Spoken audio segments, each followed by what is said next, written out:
Tara, samahan niyo akong silipin through the lens of our amazing artists kung ano ba ang itsura ng isang maunlad na Pilipinas. Ang mga obrang ito na galing sa Sustainability Art Challenge ng STT-GDC Philippines ay tiyak na magbibigay sa atin ng inspirasyon. So, ano nga ba ang itsura ng isang thriving future para sa atin? Yun yung malaking tanong na nasa puso ng pag-usap na ito. At alam nyo, ang mga obrang makikita natin, hindi lang sila basta-basta pictures. Bawat isa sa kanila may sariling sagot. Tara, simulan na nating alamin! Okay, first stop, the power of community. Kasi, paano ba natin sisimulan ang pagunlad? Siyempre, sa pinaka-core, sa pinaka-pundasyon, sa ating mga tao. Tingnan niyo to. Grabe yung lakas ng imahe na to ni Angela Velez Montilla. Ito yung tinatawag nating daluyong ng bayanihan. Kitang-kita mo talaga yung pagkakaisa. Higit 10 miyembro ng tribong Iraya Mangyan sa Occidental Mindoro nagtutulungan para lang maitulak yung bangka nila. Dito mo makikita yung tatag nating mga Pilipino, di ba? At dito talaga kumukonekta yung mensahe ng artist. Sabi niya, no acts of kindness is too small to make a ripple effect. Parang sinasabi niya na, huwag nating maliitin yung mga simpleng pagtutulong kasi bawat isa dyan may ripple effect. Nagsisimula sa maliit pero lumalaki mang lumalaki. Ito, isa pang kwento na siguradong tatatak sa inyo. Kilalanin niyo si Sir Roy. For 20 years, nagbenta siya ng ice cream. Isipin niyo yun? Para lang maitaguyod yung 4 niyang anak at napagtapos pa niya ang isa sa architecture. Wow, di ba?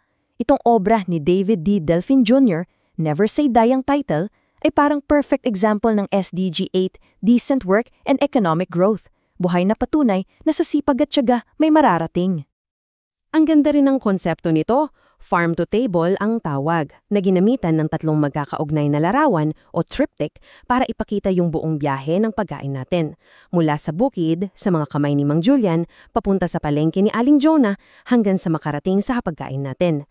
Pinapaalala nito sa atin na ang totoong pag-unlad, yung sustainable, ay nangyayari kapag lahat, mula magsasaka hanggang sa kumakain, ay sabay-sabay na umaasenso. Walang naiiwan. Okay, next chapter naman. Ngayong napag-usapan natin ang mga tao, tingnan naman natin yung mga lugar kung saan tayo nakatira. Paano ba natin binabalanse ang syudad at ang kalikasan? Tingnan nyo tong dalawang to. Sa kaliwa, Ayala Triangle Gardens. Yan yung urban oasis natin sa gitna ng Makati. Sa kanan naman, ang People's Park sa General Trias. Magkaibang lugar pero isa ang sinasabi. Posible palang isama ang kalikasan sa urban planning. Hindi lang to para pampaganda, importante to para sa well-being ng mga tao at para di mawala yung connection natin sa nature. At ang buong ideya na yan, ang ganda ng pagkakasummarize ni Gianpaolo Esguerra. Sabi niya, sustainability begins with mindful design and coexistence.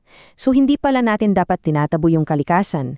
Dapat pala inaanyayahan natin siyang maging parte ng mga espasyo natin.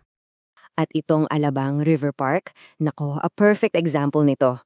Sa unang tingin, parke lang, pero actually, isa siyang flood mitigation project.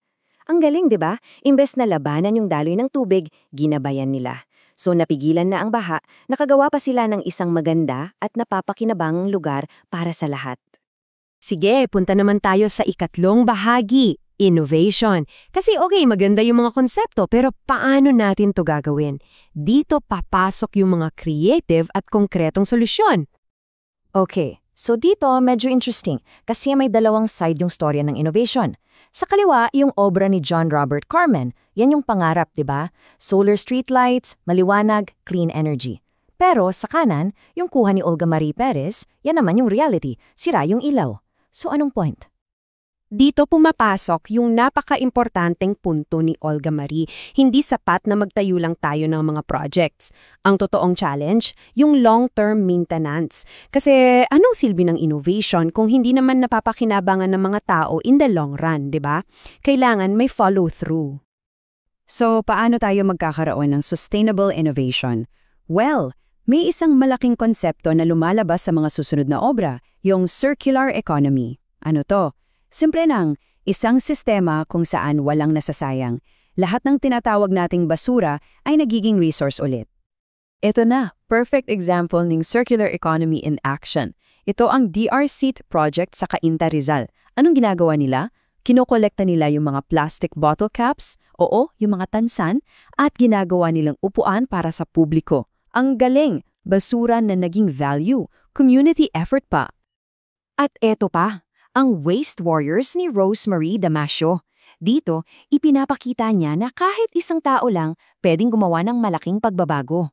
Gamit ang mga superworm, yung mga tirang pagkain sa bahay, ginagawa niyang high-protein animal feed at natural na pataba. So nabawasan na yung basura, nakatulong pa sa agrikultura at kumikita pa siya. Yan ang circular economy sa grassroots level.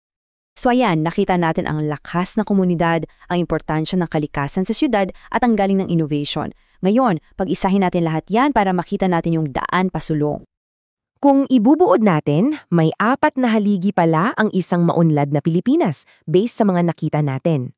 Una, yung pundasyon, ang lakas ng komunidad.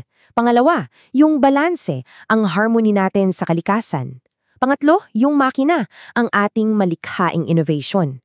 At syempre, ang pinaka-importante sa lahat, yung nagbubuklod sa tatlong yan, yung ating shared responsibility.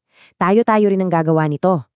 So yun, nakita natin yung vision nila. They captured it beautifully. Ang galing. Ngayon, ang tanong, pabalik sa atin, pabalik sa'yo. Sila na ilarawan na nila yung sa kanila. Ikaw, paano mo naman ihuhubog yung sarili mong vision, yung sarili mong contribution para sa kinabukasan nating lahat?